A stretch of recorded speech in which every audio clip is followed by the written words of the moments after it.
একেই বুঝি বলে নিয়তি। এবার শরীয়তপুরে পাষণ্ড ছেলের হাতে প্রাণ গেল বাবার। পালাতে গিয়ে হার্ট অ্যাটাকে মৃত্যুর কোলে ঢলে পড়ে ঘাতক ছেলেও। ইফতারের আগে সম্ভবত ওই গাছগুলি কাটছে ছেলে। এরপর ওর আব্বা জিজ্ঞেস করলো যে গাছগুলি কাটলি কেন, এই গাছে তো আর কোনো অপরাধ করে নাই। ওই অবস্থায় ওর হাতে দাও ছিল, ওই দাও নিয়ে এসে ওনাকে এলোপাতারি করলো। শরীয়তপুরের নড়িয়ায় পারিবারিক কলহের জেরে বাবাকে কুপিয়ে হত্যা করার অভিযোগ উঠেছে ছেলের বিরুদ্ধে।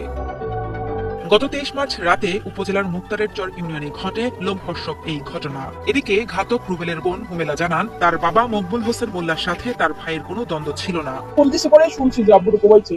পরে আমরা বাড়িতে আসছি, আসা তার আব্বুর পাইনি। আব্বুর হসপিটাল নিয়ে এসেছে, নেওয়ার পরে মানে সবার মুখে আর কি শুনছি যে কোবাইছে, এই শুনলাম। আর অন্য কোনো ঘটনা নেই, কোনো ঝগড়া নাই, কিছু নাই। বাপের সাথে কোনোদিন কোনো ঝগড়াও লাগেনি, ঝগড়া করেনি। বাপেও না, আমার ভাইও না।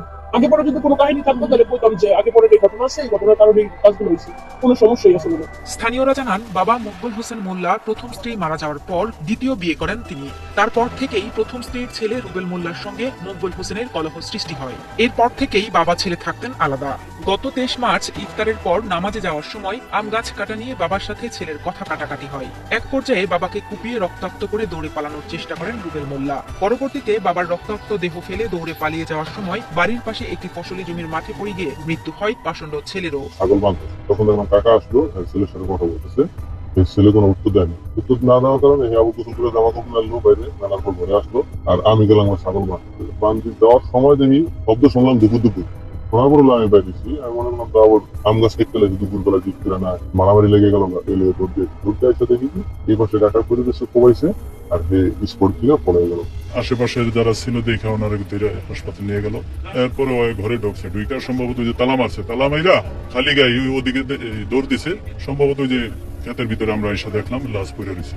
নড়িয়া থানার ভারপ্রাপ্ত কর্মকর্তা আসলাম উদ্দিন জানান, প্রাথমিকভাবে ধারণা করা হচ্ছে বাবাকে কোপানোর পর দৌড়ে পালাতে গিয়ে মাঠের মধ্যে পড়ে যান ছেলে। তখন হৃদযন্ত্রের ক্রিয়া বন্ধ হয়ে মৃত্যু হয় তার। বাবা ও ছেলের লাশ উদ্ধার করে ময়নাতদন্তের জন্য শরীয়তপুর সদর হাসপাতালের মর্গে পাঠানো হয়। এ বিষয়ে তদন্ত করা হচ্ছে। তদন্ত শেষে ঘটনাটি আইন অনুযায়ী পদক্ষেপ নেওয়া হবে। ছেলে রুবেল মোল্লা 35, পারিবারিক কলহের জেরে তার বাবাকে জখম করে, সে গুরুতর রক্তাক্ত জখম হয়। স্থানীয় লোকজন তাকে হাসপাতাল নিয়ে গেলে সেখানে সে মারা যায়। ছেলে বাবাকে কুপিয়ে পালিয়ে যাওয়ার সময় মাঠের মধ্যে পড়ে যায়, ওখানে সে মৃত্যুবরণ করে। আমরা ধারণা করছি হয়তো স্ট্রোক করে মারা যেতে পারে। তবে আমরা শ্রোতাল করেছি, লাশ পোস্টমর্টমের জন্য পাঠাবো। পরবর্তীতে রিপোর্টের ভিত্তিতে এবং তদন্তের সাথে আইনগত ব্যবস্থা নিই।